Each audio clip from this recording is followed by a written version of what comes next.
ایک تصاویر ہیں، ویڈیوز ہیں، بچوں کی تصاویر اور ویڈیوز انہوں نے لگائی ہیں کہ ان کے بچے بھی بڑے خوش تھے. اس سب کے بعد جب انہوں نے بالآخر واپسی کا سفر طے کیا، 10 محرم کا، دراصل یہ 10 محرم کا دن تھا، یہ جمعے کا دن بنتا ہے. جمعے کے دن جب یہ واپس جا رہے تھے اپنے گھر کی طرف، تو رات میں انہوں نے اپنا سفر کھانا کھانے کے بعد، رات کا کھانا کھانے کے بعد انہوں نے اپنا سفر طے کیا اور یہ نکلے واپسی کی طرف کہ ہم بذریعہ روڈ کراچی واپس جاتے ہیں. اچھا، پرابلم یہ اکراس دا بورڈ ہے.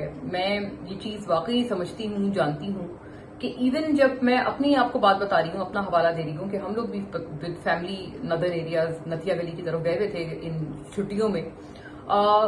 آپ جب جاتے ہیں سڑکوں پہ تو ایون مین موٹر وے پہ بھی جو آپ کا انٹرنیٹ ہے وہ نہیں چلتا اور بہت خراب سگنلز ہوتے ہیں. مطلب موٹر وے تو سمجھا جاتا ہے جس کے اوپر آپ کو پتا ہے بڑے سیاستدان کریڈٹ بھی لیتے ہیں کہ ہم نے موٹر وے بنائی، ہم نے یہ، ہم نے وہ، لیکن اس موٹر وے پہ بھی جو سگنلز ہیں نا وہ ٹھیک نہیں آتے. آپ کے موبائل کے جو خاص طور پر انٹرنیٹ کے سگنلز ہیں وہ انتہائی پور ہوتے ہیں، اور اگر آپ کو راستے میں نیویگیشن کے لیے مدد چاہیے ہو تو ایون موٹر وے پہ آپ کو وہ مدد جو ہے انٹرنیٹ کے ذریعے میسر نہیں ہوتی.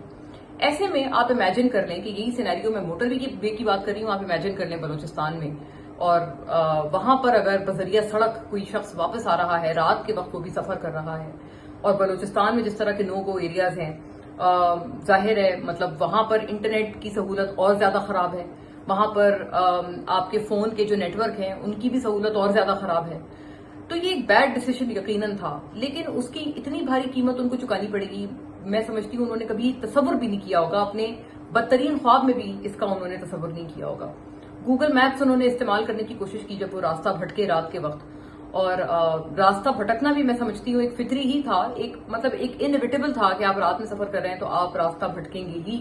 وہ بھی کوئی ایسی فیملی جو ایک مطلب رات کے ٹائم آ رہی ہے، اور رہنے والے وہ کراچی کے ہیں، وہاں مطلب لوکل نہیں ہے بلوچستان کے.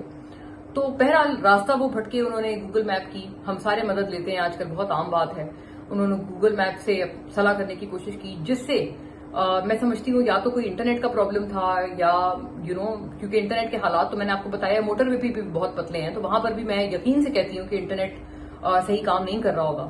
یا پھر یہ کہ مے بی ان کی اپنی انڈرسٹینڈنگ جو ہے وہ نہیں. کئی دفعہ آپ میپس دیکھتے ہیں، ٹیکنیکل چیز ہے، مجھے بھی سمجھ نہیں آتے، بہت کم لوگ ہیں جو کہ میپس کو اچھا ریڈ کر پاتے ہیں. کوئی ریڈنگ کا ایرر تھا یا کوئی کنیکٹیوٹی کا مسئلہ تھا، جو بھی تھا، لیکن بدقسمتی سے وہ چلے گئے دشت کے علاقے میں. اور یہ ایک ویران صحرے جیسا علاقہ ہے جہاں پر ان کی گاڑی، وہ بدقسمت گاڑی اس روز مڑ گئی، اور رات کے تقریباً 11 بجے پھر یہ واقعہ پیش آیا کہ جب ان کی گاڑی پر اندھا دھند فائرنگ شروع کر دی گئی. وہ کسی ایریا میں گئے، پہلے شاید بتایا جاتا ہے ان کو روکنے کی کوشش کی، لیکن جب وہ نہیں روکے، وہ خود بھی ڈر گئے. ظاہر ہے وہ فیملی ہے، ان کے ساتھ چھوٹی معصوم بچیاں ہیں، ان کو بھی سیف نہیں لگا ہوگا. وہ نہیں رکے، انہوں نے گاڑی وہاں سے دوبارہ پلٹ کر بھگانے کی کوشش کی، تو ان کی گاڑی پر اس کے نتیجے میں اندھا دھند فائرنگ کر دی گئی. 11 بجے کے تقریباً قریب یہ واقعہ ہوا، جب یہ فائرنگ والا واقعہ ہوا، جس کے نتیجے میں جو گھر کا سربراہ تھا، جو علی جمیل نامی یہ شخص تھا، وہ شدید زخمی ہوا. بہت دیر تک مجھے بتایا گیا کہ میڈیکل ہیلپ کی وہ کوشش کرتے رہے. ان کی بیوی کو بھی ان کو بھی گولیاں لگیں. جو بچیاں تھیں ان کو اللہ کا شکر ہے انہوں نے کہا تھا کہ وہ نیچے ہو جائیں، جھک جائیں، جس کے نتیجے میں، جس کی وجہ سے وہ محفوظ رہیں شاید. اور وہ جو ہے مطلب ایک وہ اچھی چیز تھی کہ وہ ان بچیوں پہ اس کا نقصان نہیں آیا، لیکن جو ٹراما انہوں نے دیکھا، جو صدمہ ان کے ساتھ ہے، وہ پوری زندگی ان کی جان نہیں چھوڑے گا. یہ بھی، اس میں بھی کوئی شک نہیں. بہرحال اس پورے نتیجے کے بعد جو بیوی تھی علی جمیل کی، جو اہلیہ تھیں، ان کی مسز تھیں، وہ رابطہ کرتی رہیں، پولیس سے فون کرتی رہیں، مدد مانگتی رہیں. لیکن مجھے بتایا جا رہا تھا کہ ظاہر ہے کیونکہ وہ ان کو نہیں پتا تھا کہ وہ کہاں ہیں، وہ تو ویسے بھی بھٹکے ہوئے تھے، تو پولیس ان سے پوچھتی رہی، لا انفورسمنٹ کے ادارے، کہ آپ کہاں ہیں، آپ بتائیں تاکہ ہم آپ کو ریسکیو کرنے کے لیے آئیں. بہت دیر تک وہ کوشش کرتی رہیں، لیکن وہ پولیس کو نہ بتا پائیں کہ ان کی کیا ایگزیکٹ لوکیشن ہے. اور یہی جو سلسلہ ہے وہ گاڑی میں آپ اندازہ لگائیں، گرمی میں اور خون میں لت پت، پسینوں میں، کس طرح سے وہ تکلیف میں انہوں نے وہ لمحات گزارے ہوں گے، اور وہ کتنے ایک قیامت کی طرح اس فیملی پہ وہ گزرے ہوں گے جب وہ محصور تھے اس گاڑی میں اور مدد کے لیے آہو پکار کر رہے تھے. سامنے ان کا جو گھر کا سربراہ تھا، جو علی جمیل جو یہ شخص ہے، وہ بالکل مطلب زخمی حالت میں پڑا ہے، وہ بے بس ہیں، وہ کچھ نہیں کر پا رہے ہیں. وہ اس خاتون کو سمجھ نہیں آ رہا ہوگا کہ وہ اپنی بچیوں کو دلاسا دے، وہ اپنے آپ کو دیکھے یا اپنے شوہر کو بچانے کے لیے کچھ کرے. مطلب میں امیجن نہیں کر سکتی ہوں کہ اس وقت یہ لوگ کس کیفیت سے گزرے ہیں. اللہ تعالیٰ ہر کسی کو اس کیفیت سے محفوظ رکھے، آپ کا بدترین دشمن بھی اس کیفیت سے نہ گزرے. میں تو یہ دعا کروں گی. بالآخر پھر یہ مجھے بتایا گیا کہ جن لوگوں نے فائرنگ کی تھی وہی لوگ آئے اور انہوں نے ہی کوئی پولیس کو پھر بتایا کہ جی یہ اس طرح سے یہ واقعہ ہو گیا ہے، یہ اس علاقے میں آئے ہیں، ہمیں بھی سمجھ نہیں آیا کہ یہ کون لوگ ہیں، ہم نے بھی فائرنگ کر دی. اور اس کے نتیجے میں یہ جو انوسنٹ فیملی ہے اب ان کی یہ حالت ہے. تو انہوں نے بتایا کہ ہم کس جگہ ہیں اور پھر وہ پولیس بالآخر ان تک پہنچی. غالباً صبح کے 5 بجے مجھے بتایا جاتا ہے، لیکن تب تک بہت دیر ہو چکی تھی. جو علی جمیل تھے وہ اتنے زخمی تھے کہ وہ اپنی زخموں کی ہی وجہ سے وہ جان کی بازی ہار گئے، وہ شہید ہو گیا. اور اس ٹراما میں، اس تکلیف اور صدمے میں پھر پوری فیملی کو پھر ایمبولینس وغیرہ کا، ایئر ایمبولینس کا انتظام کیا گیا اور پھر ان کو منتقل کیا گیا وہاں سے ہسپتال. بیوی جو ان کی ہیں، مسز جو ان کی ہیں، وہ مجھے بتایا جاتا ہے انٹینسو کیئر میں ہیں اور وہ بھی شدید زخمی ہیں، ٹراماٹائزڈ ہیں. ان کی تصویریں اس پورے واقعے کے بعد بہت زیادہ سوشل میڈیا پر پھیلی ہوئی ہیں، جہاں پر وہ سر پہ ایک کپڑا ان کے رکھا ہوا ہے اس خاتون نے اور بچیوں کو وہ دلاسا دے رہی ہیں. بچیاں بھی بالکل ایک شوق کے عالم میں وہ اپنی ماں کے ساتھ بالکل لپٹی ہوئی ہیں.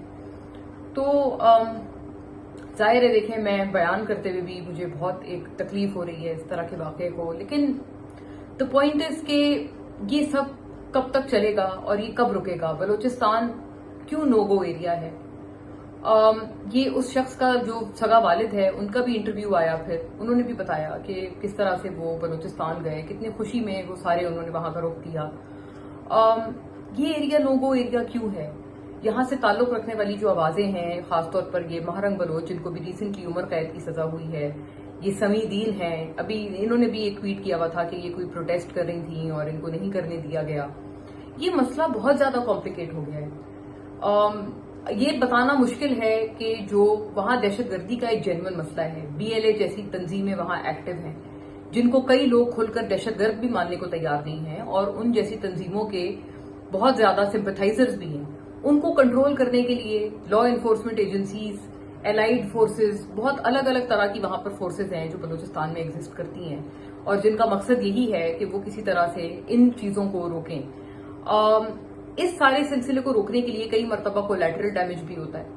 جب کسی عام شہری کو، کسی انوسنٹ کو کئی مرتبہ آپ پکڑ لیتے ہیں، اس کولیٹرل ڈیمیج میں پکڑے گئے لوگ مسنگ پرسنز کی بھی لسٹ میں آ جاتے ہیں. کئی دفعہ اس مسنگ پرسنز کی لسٹ میں واقعی اس طرح کے لوگ بھی ہوتے ہیں جو کہ بعد میں کسی دہشت گرد حملے میں واقعی یوز بھی ہو رہے ہوتے ہیں اور وہ پتا چلتا ہے کہ یہ وہ سو اینڈ سو شخص تھا جو کہ اس مسنگ پرسنز کی لسٹ میں تھا. سو اٹ سیلف جو مسنگ پرسنز کی بھی لسٹ ہے وہ بھی بہت زیادہ ابہام سے بھری ہوئی ہے کہ اس میں جینوئن بے گناہ لوگ جن کو پکڑا ہوا ہے وہ کتنے ہیں اور وہ دہشت گرد کتنے ہیں جن کو صحیح طور پر، جائز اور لیجٹمیٹ طور پر پکڑا ہوا ہے. یہ ابہام دور ہونے کی اب جو ضرورت ہے وہ اور سنگین ہوتی جا رہی ہے. اور اب میں سمجھتی ہوں کہ جب مہرنگ بلوچ جیسی جو آوازیں ہیں جن کو اسٹیٹ کہتی ہے، ریاست کہتی ہے کہ یہ اینٹی اسٹیٹ ہیں، ان کے والد کے بارے میں بھی ابہام ہے. ان کے جو والد ہیں مہرنگ کہتی ہیں کہ وہ 2009 سے 2009 میں وہ لاپتہ ہوئے اور 2011 میں ان کی مسخ شدہ لاش پھر ان کو برآمد ہوئی اور ملی انہیں. جو سیکیورٹی فورسز ہیں ان کا موقف یہ ہے، وہ یہ کہتے ہیں کہ وہ جو ان کے والد تھے وہ دہشت گرد تھے باقاعدہ اور BLA کے دہشت گرد تھے اور وہ باقاعدہ ایک آپریشن میں ان کو مارا گیا تھا. تو ایسا کچھ بھی نہیں ہے کہ ان کو ناجائز طور پر اٹھایا گیا. یہ سیکیورٹی فورسز کا موقف ہے، what ever it is. But اب مہرنگ اریسٹڈ ہے. سمی دین بلوچ بھی جو ہے وہ بھی بتا رہی تھی کہ جی ان کو بھی کسی طرح کے پروٹیسٹ وغیرہ کی اجازت نہیں ہے. تو اب I think now is the time کہ اب ریاست ایکٹ کرے اور اس نو گو ایریا کو نو گو ایریا سے ختم کیا جائے. اس کو وہاں سے نو گو، کب تک یہ ایریا رہے گا، کب تک یہ علاقہ غیر بنا رہے گا پورے پاکستان کے لیے کہ وہاں پر کوئی عام شہری نہیں جا سکتا. وہاں تھوڑے روز پہلے گوادر کے کسی یونیورسٹی کے چانسلر جو تھے ان کو اغوا کر لیا گیا. یہ مطلب اس طرح کے واقعات بلوچستان میں ہوتے ہیں جو کہ رپورٹ نہیں ہوتے مین سٹریم میڈیا پہ، جو کہ بتائے نہیں جاتے، لیکن یہ ہیں. وہاں پر لوگوں کی جو زندگی ہے وہ اس حد تک اجیرن ہے. وہاں بہت پاپولیشن کم ہے لیکن جتنی بھی وہ پاپولیشن ہے، کیا ان کو جینے کا حق نہیں ہے؟ کیا ان کو پیسفل رہنے کا حق نہیں ہے؟ ایک مہمان جو کراچی سے اپنے فیملی کے ہمراہ وہاں پر آیا، اس کی یہ مہمان نوازی کی بلوچستان جیسے صوبے نے، جو کہ بلوچ ہمیں بتایا جاتا ہے، اور میں خود بھی، میرا اپنا تعلق بھی، میں اپنے فادر کی سائڈ سے، پیٹرنل سائڈ سے میں بلوچستان سے ہوں، کوئٹہ سے ہوں. مجھے خود بھی پتا ہے کہ وہاں کس طرح سے مہمان نوازی کی روایت ہے اور کتنی گرم جوشی سے مہمان نوازی ان کے خون میں رچی بسی ہے. یہ مہمان نوازی آپ نے کی اس کراچی سے آئے ہوئے مہمان فیملی کی، یہ میں سوال اٹھانے پر مجبور ہوں، اور میں اس کا دوش سب کو دیتی ہوں. جن نے اس فیملی کو فیل کیا ہے، وہ معصوم شخص علی جمیل وہ واپس نہیں آئے گا. اور اس کی فیملی کے ساتھ بھی جو ہوا ہے، یہ آپ نہ سمجھیں کہ وہ بچ گئے ہیں، بلکہ ان کے ساتھ جو ہوا ہے، آپ نے اس شخص کے ساتھ، اس سربراہ کے ساتھ، آپ نے اس فیملی کا وہ حشر کیا ہے کہ وہ زندہ ہوتے ہوئے بھی مردہ ہیں.